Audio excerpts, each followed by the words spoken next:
Hello everyone, today I am going to start ion exchange chromatography. ये एक purification का process होता है जो बेस्ड होता है किस पे, आयन एक्सचेंज मेथड पे। इसमें क्या करते हैं कि कोई भी चार्ज मॉलिक्यूल जैसे प्रोटीन या फिर न्यूक्लिक एसिड को हम कैसे प्यूरिफाई करेंगे, with the help of ion exchange chromatography. Ion exchange chromatography के इंस्ट्रूमेंटेशन में अगर देखा जाए तो यहाँ पे एक रिजर्वर होता है जो कि एक बॉटल के शेप का होता है और ये अटैच्ड होता है कॉलम से।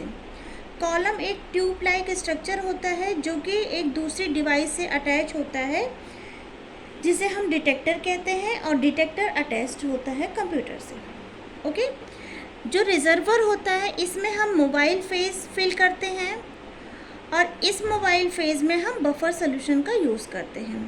कॉलम के अंदर स्टेशनरी फेज रहता है, मींस सॉलिड एड्सॉर्बेंट मटेरियल, जो कि क्या होता है आपका एक रेजिन का बना होता है। यहाँ पर रेजिन के बीट पे जो रेजिन का बीट होता है उसमें पॉजिटिव चार्ज है और इस पॉजिटिव चार्ज वाले रेजिन के साथ नेगेटिव चार्ज का फंक्शनल ग्रुप अटैच्ड होता है।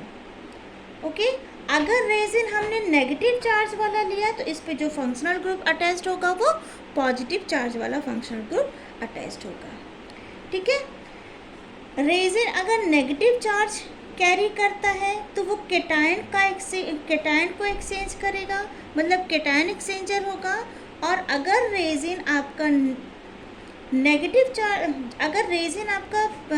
चार्ज कैरी कर रहा है तो वो केटायन एक्सचेंजर होगा, और अगर रेजिन आपका पॉजिटिव चार्ज कैरी कर रहा है तो वो एनायन एक्सचेंजर होगा। क्लियर? यहाँ पे मैंने पॉजिटिव रेजिन बनाया है, उसके साथ नेगेटिव फंक्शनल ग्रुप हर एक रेजिन के साथ हमने क्या किया है, अटैच किया हुआ है। अब इस इंस्ट्रूमेंटेशन के प्रिंसिपल को समझते हैं। बफर सोल्यूशन में हम क्या करते हैं, बफर सोल्यूशन में हम सैंपल को क्या करते हैं, मिक्स करते हैं। उस सैंपल को मिक्स करते हैं जिसको हमें प्यूरिफाई करना है। सैंपल में अभी हमने आपको बताया था हम कोई चार्ज वाले स्पीसीज़ को लेते हैं, जैसे प्रोटीन हो गया, न्यूक्लिक एसिड हो गया। सबसे पहले सैंपल को लिया, बफर सोल्यूशन में इसको मिक्स किया और मिक्स करने के बाद इस सैंपल को हम कॉलम के ऊपर क्या करते हैं, रन कराते हैं। सपोज सैंपल जो हमने लिया है वो प्रोटीन है और प्रोटीन भी कौन सा वाला, नेगेटिव चार्ज कैरी करने वाला। ठीक है, जब इसे कॉलम पे लोड करते हैं तो यहाँ कॉलम जो है एनायन एक्सचेंजर लेते हैं। मतलब एनायन एक्सचेंजर के लिए क्या होना चाहिए, ये रेजिन हमारा पॉजिटिव होना चाहिए और इसके साथ लगा फंक्शनल ग्रुप कैसा होना चाहिए, नेगेटिव होना चाहिए। तो जैसे ही सैंपल जो प्रोटीन है जो इस बफर सोल्यूशन में मिक्स था, जब इस पे हम लोड कराते हैं सैंपल को कॉलम पे, तो प्रोटीन भी नेगेटिव चार्ज कैरी किया हुआ है और यहाँ पे लगा ये रेजिन के साथ फंक्शनल ग्रुप भी नेगेटिव चार्ज कैरी किया हुआ है। अब ये प्रोटीन का नेगेटिव इस फंक्शनल ग्रुप के नेगेटिव को क्या कर देगा, रिप्लेस कर देगा और यहाँ आके प्रोटीन हर रेजिन के साथ बाइंड हो जाएगा। क्लियर? क्योंकि यहाँ पे आयन का एक्सचेंज हो रहा है इसलिए इसको बोला जाएगा एनायन एक्सचेंजर। क्लियर? कौन कौन से स्टेप्स इन्वॉल्व होते हैं इसमें?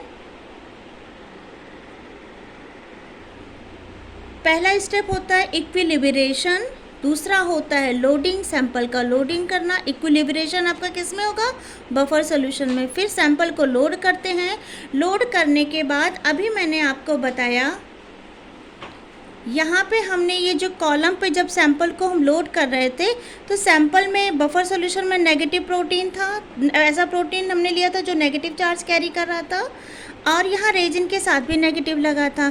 तो प्रोटीन का नेगेटिव पार्ट इस रेजिन के नेगेटिव पार्ट को रिप्लेस करके यहाँ पे बाइंड हो जा रहा था। अब ज़रूरी नहीं है कि जितना सैंपल हमने यहाँ पे लोड कराया है सारा का सारा सैंपल इस रेजिन के साथ बाइंड हो जाए। कुछ प्रोटीन्स ऐसे भी होते हैं जो बाइंड नहीं होते हैं। ठीक है, तो जो एक्स्ट्रा होते हैं उनको हम वॉश करते हैं और वॉश करके उनको हम क्या करते हैं, निकाल लेते हैं। जब यहाँ पे प्रोटीन आके बाइंड हो रहा था और एनायन एक्सचेंज हो रहा था, तो उसी समय डिटेक्टर क्या करता है, इसको डिटेक्ट करता है और कंप्यूटर पे आपको एक ग्राफ बनाकर देता है। इस स्टेप में मैंने बोला इक्विलिब्रेशन, उसके बाद लोडिंग, फिर इसके बाद वॉश करते हैं जिसको हम वॉशिंग बोलते हैं, और वॉशिंग के बाद होता है इल्यूशन। इल्यूशन का मतलब क्या होता है, जो प्रोटीन आके कॉलम से बाइंड हुआ था अब उसके बॉन्ड को ब्रेक करके उस प्रोटीन को भी सेपरेट आउट कर लेना। क्लियर?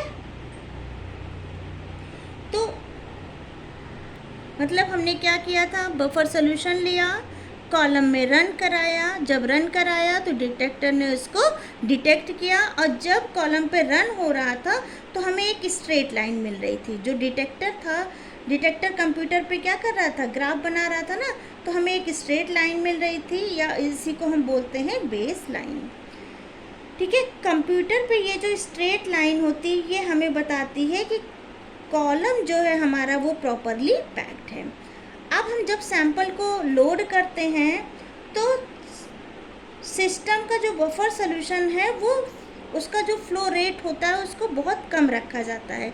इसलिए कम रखा जाता है कि ताकि जो प्रोटीन आ रहा है, ठीक है, मतलब सैंपल जो कॉलम के अंदर एंटर कर रहा है उसको इतना टाइम मिल सके कि वो रेजिन से क्या हो जाए, बाइंड हो जाए, और रेजिन से लगा जो फंक्शनल ग्रुप है उसको रिमूव कर सके। सैंपल में आपके हर तरह के मॉलिक्यूल होते हैं। कुछ मॉलिक्यूल ऐसे होंगे जो कॉलम में फ्रीली अवेलेबल होंगे, मतलब कॉलम में रेजिन के अंदर बाइंड नहीं होंगे, तो उनको हम वॉश करके वॉश आउट कर लेते हैं। और जब देखो जैसे ही सैंपल इस कॉलम पे लोड किया गया, सैंपल इसके साथ बाइंड होना शुरू हो गया। कुछ सैंपल इस कॉलम में ऐसे होंगे जो बाइंड नहीं हो पाते, फिर उनको वॉश करके क्या किया जाता है, वॉश आउट किया जाता है। जब वॉश आउट किया जाएगा तो डिटेक्टर उसको डिटेक्ट करता है, और डिटेक्ट करने के बाद पहले तो हमको एक बेस लाइन मिली थी, उसके बाद हमें एक ऐसे कर्व मिलता है, ठीक है, इस तरह का हमें एक पीक मिल जाता है, ठीक है। और जो सैंपल रेजिन के साथ बाइंड हुआ था अब उसको हम इल्यूट कर लेते हैं, मतलब उसको बाहर निकालते हैं, क्योंकि सैंपल जो है वो यहाँ रेजिन के साथ अच्छे से बाइंड हो गया है, एक्स्ट्रा हमने निकाल दिया था।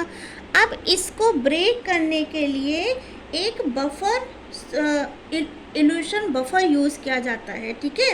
इल्यूशन रेजिन के साथ क्या करता है, रेजिन के साथ जो बाइंड प्रोटीन होता है उसके बॉन्ड को ब्रेक कर देता है और प्रोटीन को वापस से बाहर रिलीज़ कर देता है, और डिटेक्टर इसको अगेन डिटेक्ट करके एक ग्राफ देता है। ग्राफ कुछ इस तरीके से मिलता है। ये तो वो वाला ग्राफ था, वो वाली पीक थी जब जो सैंपल रेजिन से बाइंड नहीं हुए थे। दूसरा जो हमें ग्राफ मिलता है वो कुछ इस तरीके से मिलता है, ऐसे वाले जो प्रोटीन बाद में सेपरेट आउट हुए हैं, ठीक है। तो ये था हमारा क्या, क्रोमेटोग्राफी। कौन सा, आयन एक्सचेंज क्रोमेटोग्राफी। बिल्कुल सिंपल है, जैसे सारे क्रोमेटोग्राफी होते हैं वैसे ही आपका आयन एक्सचेंज क्रोमेटोग्राफी भी होता है। अब यहाँ पे प्रोटीन को हम बोल रहे थे नेगेटिव चार्ज वाला प्रोटीन। देखो जब प्रोटीन की बात करते हैं तो प्रोटीन में पॉजिटिव और नेगेटिव, मतलब प्रोटीन एसिडिक और बेसिक दोनों नेचर शो करता है। क्यों? क्योंकि प्रोटीन हमारा क्या होता है, एक ज्यूटर आयन होता है। प्रोटीन क्या है हमारा, एक ज्यूटर आयन है। इसमें जब पीएच हाई होता है, ठीक है, तो ये क्या होता है, ये नेगेटिव चार्ज वाला प्रोटीन बन जाता है, और जब इसका पीएच लो होता है तो ये पॉजिटिव चार्ज वाला प्रोटीन बन जाता है, ठीक है। बस प्रोटीन में आपको पता ही है, एक तरफ अमाइनो ग्रुप लगा होता है कार्बन के और दूसरी साइड में एसिडिक ग्रुप लगा होता है, मतलब एक पॉजिटिव चार्ज कैरी करता है और ये नेगेटिव चार्ज भी कैरी करता है, इसलिए इसको हम ज्यूटर आयन बोलते हैं। और प्रोटीन, कार्बोक्सिलिक एसिड ऐसे कंपाउंड जो चार्ज कैरी करते हैं, इनके प्यूरिफिकेशन के लिए आयन एक्सचेंज क्रोमेटोग्राफी का यूज़ किया जाता है। तो आई होप आपको ये डायग्राम और ये मेथड समझ में आया होगा। Thank you.